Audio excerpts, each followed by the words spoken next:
우리는 왜 착한 사람일수록 존중받지 못할까요? 왜 잘해주는 사람이 오히려 가볍게 취급될까요? 이것은 단순한 억울함이 아닙니다. 관계의 구조가 만드는 필연입니다. 많은 분들이 이런 경험을 하십니다.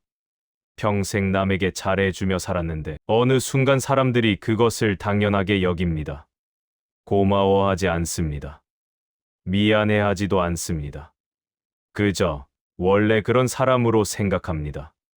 전화가 오면 바로 받고, 부탁이 들어오면 즉시 응하고, 불편한 것도 참으며 맞춰주는데, 시간이 지날수록 관계는 무거워지지 않고 가벼워집니다. 이것은 착한 것의 문제가 아닙니다. 태도의 문제입니다. 조선의 대학자 율곡이인은 이렇게 말했습니다. 사람은 기준이 있을 때 비로소 존중받는다. 기준 없이 잘해주는 것은 호의가 아니라 약함이다. 그리고 사람들은 약함을 존중하지 않는다. 오늘은 율곡의 가르침을 통해 잘해줄수록 무시당하는 사람들의 특징과 어떻게 태도를 바꿔야 관계에서 존중받을 수 있는지 차분히 살펴보겠습니다. 잘해줄수록 무시당하는 사람들에게는 공통된 패턴이 있습니다. 첫 번째는 즉각 반응한다는 것입니다. 연락이 오면 1분 안에 답합니다. 부탁이 들어오면 생각할 시간도 없이 괜찮아요 라고 말합니다. 상대가 무언가를 요청하면 자신의 일정을 먼저 확인하지도 않고 응답합니다. 이런 태도는 친절해 보입니다. 배려심 깊어 보입니다. 하지만 상대는 이것을 다르게 읽습니다. 이 사람은 언제든 괜찮은 사람이구나.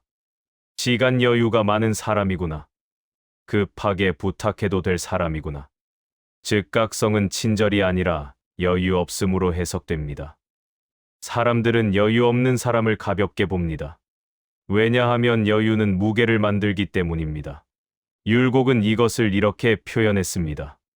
태도에 무게가 없으면 관계에도 무게가 없.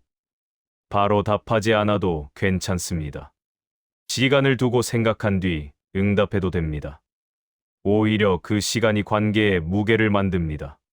즉각 반응하는 사람은 상대에게 언제든 가능한 사람으로 인식됩니다. 그리고 언제든 가능한 사람은 존중받지 못합니다. 혹시 이런 적 있지 않으십니까? 친구가 전화를 걸어 급한 부탁을 합니다. 당신은 바쁜 와중에도 괜찮아, 내가 할게 라고 즉시 답합니다. 그런데 며칠 뒤 같은 친구가 또 전화를 걸어 똑같은 부탁을 합니다. 이번에도 당신은 응, 할게 라고 답합니다. 그런데 그 친구는 고마워하지 않습니다. 당연하다는 듯이 받아들입니다. 왜 그럴까요? 당신이 즉각 반응했기 때문입니다. 즉각성은 상대에게 이 사람은 거절하지 않는 사람이라는 신호를 줍니다. 그리고 거절하지 않는 사람은 존중받지 못합니다. 율곡은 말했습니다. 사람은 자신의 시간을 먼저 존중해야 한다. 자기 시간을 존중하지 않는 사람을 다른 사람도 존중하지 않는다. 즉각 반응하지 마십시오. 연락이 와도 자신의 일을 먼저 마무리하십시오. 부탁이 들어와도 생각해보고 말씀드릴게요 라고 답하십시오. 그 한마디가 관계의 무게를 바꿉니다.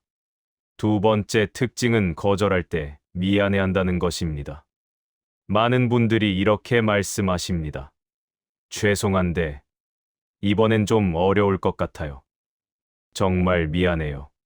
제가 요즘 바빠서요. 도와드리고 싶은데 형편이 안 돼서 죄송합니다. 이런 말들은 배려처럼 들립니다.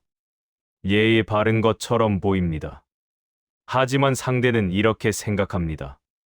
그래도 조금만 더 부탁하면 들어줄 수도 있겠네. 미안해하는 걸 보니 마음은 있는 것 같은데. 다음엔 좀 더 간곡하게 부탁해봐야겠다. 거절할 때 미안해하는 것은 거절을 약하게 만듭니다. 그리고 약한 거절은 거절이 아닙니다.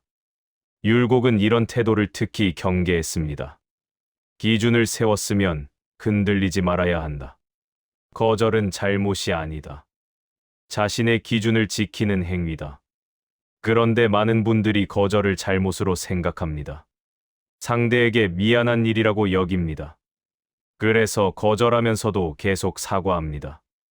변명합니다. 이유를 길게 설명합니다. 이런 태도는 거절의 무게를 없앱니다. 상대는 당신의 거절을 진짜 거절로 받아들이지 않습니다. 조금만 더 설득하면 될 것 같은데라고 생각합니다. 그리고 다시 부탁합니다. 그럴 때마다 당신은 또 미안해하며 받아줍니다. 결국 관계는 점점 기울어집니다. 상대는 당신을 부탁하면 되는 사람으로 인식합니다. 그리고 그런 인식 속에서 존중은 사라집니다. 거절은 담담하게 해야 합니다. 이번엔 어렵습니다. 지금은 할 수 없을 것 같아요. 이 한마디면 충분합니다. 길게 설명하지 않아도 됩니다. 미안해하지 않아도 됩니다. 거절은 설명이 아니라 태도로 전달되는 것입니다. 율곡은 말했습니다. 품격은 말이 아니라 태도에서 나온다. 담담한 거절이 품격 있는 거절입니다. 그리고 품격 있는 거절을 하는 사람을 상대도 함부로 대하지 못합니다. 세 번째는 자신의 불편함을 드러내지 않는다는 것입니다. 상대가 약속 시간에 늦어도 괜찮아요 라고 말합니다. 상대가 약속을 취소해도 이해해요 라고 넘어갑니다. 상대가 무례하게 대해도 참습니다. 아무 일 없다는 듯이 웃으며 넘깁니다. 이런 태도는 성숙해 보일 수 있습니다. 어른스러워 보일 수 있습니다. 하지만 관계에서는 다르게 작동합니다. 자신의 불편함을 드러내지 않는 사람은 상대에게 불편함을 느끼지 않는 사람으로 인식됩니다. 이 사람은 뭘 해도 괜찮은 사람, 조금 무례해도 신경 쓰지 않는 사람, 대충 대해도 되는 사람. 상대는 점점 더 편하게 대합니다. 편하게 대한다는 것은 존중하지 않는다는 뜻입니다. 율곡은 이렇게 말했습니다. 관계에서 선을 긋지 않으면 상대도 선을 넘는다. 불편한 것은 불편하다고 말해야 합니다. 늦으면 오래 기다렸어요 라고 표현해야 합니다. 약속을 번복하면 조금 불편하네요 라고 알려야 합니다. 무례한 말을 들으면 그런 말은 듣기 싫어요 라고 분명히 해야 합니다. 이것은 감정을 터뜨리는 것이 아닙니다. 자신의 기준을 알리는 것입니다. 혹시 이런 경험 있으십니까? 친구가 약속 시간에 30분 늦었습니다. 당신은 추운 곳에서 오래 기다렸지만 괜찮아 라고 말합니다. 친구는 미안해하지 않습니다. 오히려 넌 항상 이해심이 많아 라고 말합니다. 그 뒤로 그 친구는 자주 늦습니다. 왜 그럴까요? 당신이 불편함을 드러내지 않았기 때문입니다. 상대는 당신이 기다리는 것을 불편해하지 않는다고 생각합니다. 그래서 다음에도 늦습니다. 그리고 점점 당연하게 여깁니다. 율곡은 이것을 경계했습니다. 자신의 선을 지키지 않으면 관계도 무너진다. 불편함을 드러내는 것은 관계를 망치는 것이 아닙니다. 오히려 관계를 바로 세우는 것입니다. 좀 불편했어요. 다음엔 시간 지켜주셨으면 좋겠어요. 이 한마디가 관계의 경계를 만듭니다. 그리고 경계가 있는 관계만이 오래갑니다. 네 번째는 도움을 주면서도 미안해한다는 것입니다. 많은 분들이 이렇게 말씀하십니다. 제가 이것밖에 못 해드려서 죄송해요. 별거 아닌데 받아주세요. 형편이 안 돼서 이것밖에 못 드렸어요. 이런 말들은 겸손해 보입니다. 배려심 깊어 보입니다. 하지만 상대는 이렇게 생각합니다. 별거 아닌 거 받은 거구나. 정말로 형편이 안 되나 보네. 다음에도 부담 없이 부탁해도 되겠다. 도움을 주면서 미안해하는 것은 그 도움의 가치를 스스로 낮추는 것입니다. 그리고 가치가 낮아진 도움은 고마움을 받지 못합니다. 율곡은 이렇게 말했습니다. 호의는 당당하게 베풀어야 한다. 자신이 줄 수 있는 것을 주는 것이다. 그것에 대해 미안해할 필요가 없다. 도움은 미안함으로 주는 것이 아닙니다. 자신의 기준 안에서 할 수 있는 것을 하는 것입니다. 이번엔 도와드릴 수 있을 것 같네요. 제가 할 수 있는 건 이 정도입니다. 이렇게 담담하게 말하면 됩니다.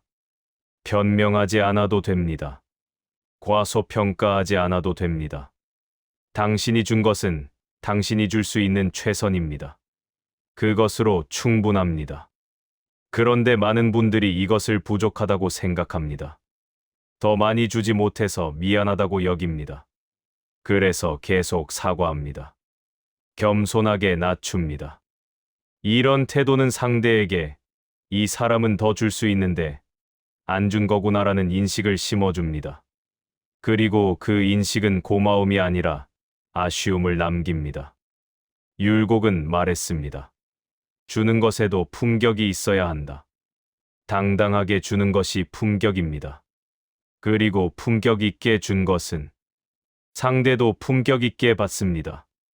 다섯 번째는 기준이 아니라 감정으로 움직인다는 것입니다. 미안해서, 거절하기 불편해서, 상대가 섭섭해할까봐, 관계가 나빠질까봐, 이런 감정들로 결정합니다. 감정으로 움직이는 사람은 일관성이 없습니다. 어떤 때는 들어주고, 어떤 때는 거절합니다. 그런데 그 기준이 명확하지 않습니다. 상황에 따라 흔들립니다. 기분에 따라 달라집니다. 상대는 이것을 보며 혼란스러워합니다.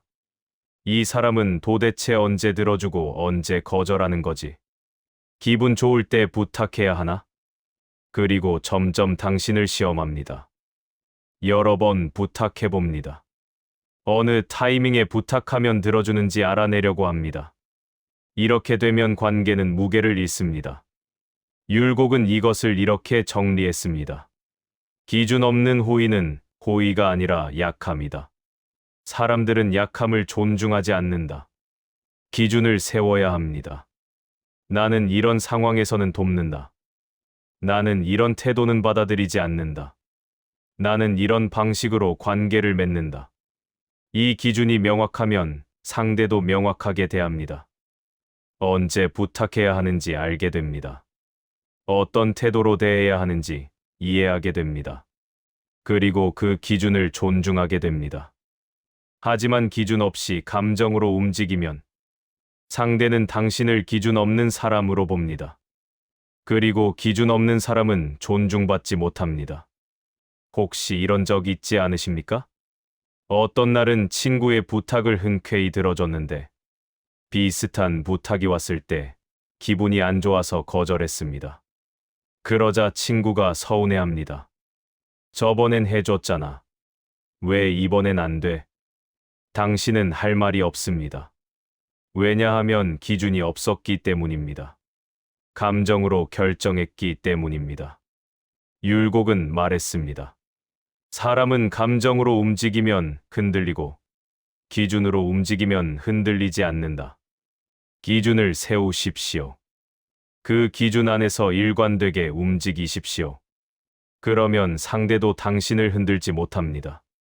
잘해주되 존중받으려면 어떻게 해야 할까요? 율곡의 가르침을 따라 정리해 보겠습니다. 첫째, 즉각 반응하지 마십시오.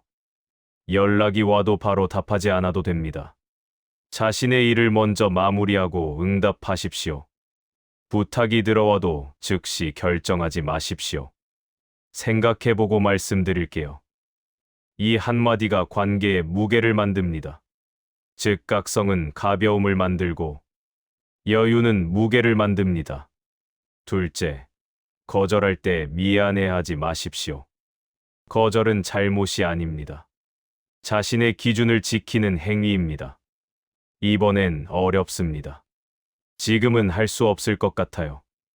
이렇게 담담하게 말하면 됩니다. 길게 설명하지 않아도 됩니다. 변명하지 않아도 됩니다. 거절은 태도로 전달되는 것입니다. 셋째, 불편함을 드러내십시오. 상대가 늦으면 오래 기다렸어요 라고 말하십시오. 상대가 무례하면 그런 말은 듣기 싫어요 라고 표현하십시오. 상대가 약속을 어기면 약속은 지켜주셨으면 좋겠어요 라고 분명히 하십시오. 이것은 따지는 것이 아닙니다. 자신의 선을 알리는 것입니다. 넷째, 도움을 줄 때 당당하십시오. 이번엔 도와드릴 수 있을 것 같네요. 제가 할 수 있는 건 이 정도입니다. 이렇게 담담하게 말하십시오. 미안해하지 마십시오. 과소평가하지 마십시오. 당신이 준 것은 당신의 최선입니다. 그것으로 충분합니다. 다섯째, 기준을 세우십시오. 감정이 아니라 원칙으로 움직이십시오. 나는 이런 상황에서는 돕는다. 나는 이런 태도는 받아들이지 않는다. 이 기준이 명확하면 상대도 당신을 함부로 대하지 못합니다.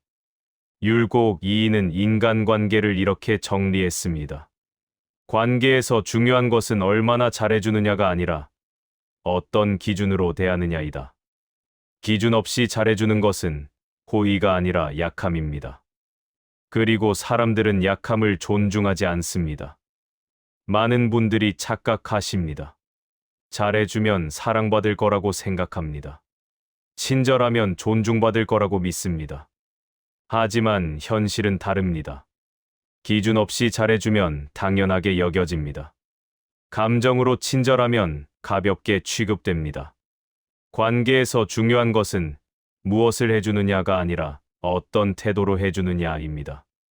같은 호의도 태도에 따라 존중받을 수도 무시당할 수도 있습니다. 율곡은 말했습니다. 태도에 품격이 있으면 관계에도 품격이 생긴다. 품격은 상대가 만들어주는 것이 아닙니다. 자신의 태도가 만드는 것입니다. 즉각 반응하지 않는 여유. 거절할 때의 담담함. 불편함을 드러내는 솔직함. 도움을 줄 때의 당당함. 이런 태도들이 모여서 품격을 만듭니다. 그리고 그 품격이 존중을 만듭니다. 나이가 들수록 이 태도는 더 중요해집니다. 젊을 때는 잘해주면 사랑받았습니다. 친절하면 인기가 있었습니다. 하지만 나이가 들면 다릅니다. 잘해주는 것만으로는 존중받지 못합니다. 품격 있는 태도가 있어야 존중받습니다. 율곡은 이것을 이렇게 표현했습니다. 노년의 품격은 베푸는 것이 아니라 지키는 것에서 나온다. 무엇을 지켜야 할까요? 자신의 시간, 자신의 기준, 자신의 선. 이것을 지키는 사람이 품격 있는 사람입니다. 그리고 품격 있는 사람을 사람들은 함부로 대하지 못합니다. 혹시 이런 생각 드십니까? 이렇게 살면 사람들이 나를 차갑다고 생각하지 않을까? 관계가 멀어지지 않을까? 아닙니다. 오히려 반대입니다. 기준 없이 잘해주는 관계가 더 쉽게 멀어집니다. 왜냐하면 존중이 없기 때문입니다. 존중 없는 관계는 오래가지 못합니다. 상대는 당연하게 여기고 당신은 억울해하고 결국 어느 순간 관계를 끊어버리게 됩니다. 하지만 기준이 있는 관계는 다릅니다. 서로가 서로의 선을 존중하고 그 선 안에서 만나기 때문에 오히려 관계가 오래갑니다. 율곡은 말했습니다. 거리는 관계를 무너뜨리는 것이 아니라 관계를 지키는 것이다. 적절한 거리가 있어야 존중이 생기고 존중이 있어야 관계가 유지됩니다. 오늘 우리는 율곡 2의 가르침을 통해 잘해줄수록 무시당하는 사람들의 특징을 살펴보았습니다. 즉각 반응하는 태도, 거절할 때 미안해하는 태도, 불편함을 드러내지 않는 태도, 도움을 주면서도 미안해하는 태도, 기준이 아니라 감정으로 움직이는 태도. 이 5가지가 관계에서 존중을 잃게 만듭니다. 하지만 이것을 바꾸는 것은 어렵지 않습니다. 행위를 바꾸는 것이 아니라 태도를 바꾸는 것입니다. 즉각 반응하지 말고 여유를 가지십시오. 거절할 때 미안해하지 말고 담담하게 하십시오. 불편한 것은 표현하십시오. 도움을 줄 때는 당당하십시오. 그리고 무엇보다 기준을 세우십시오. 율곡은 말했습니다. 기준을 세워야 존중이 따라온다.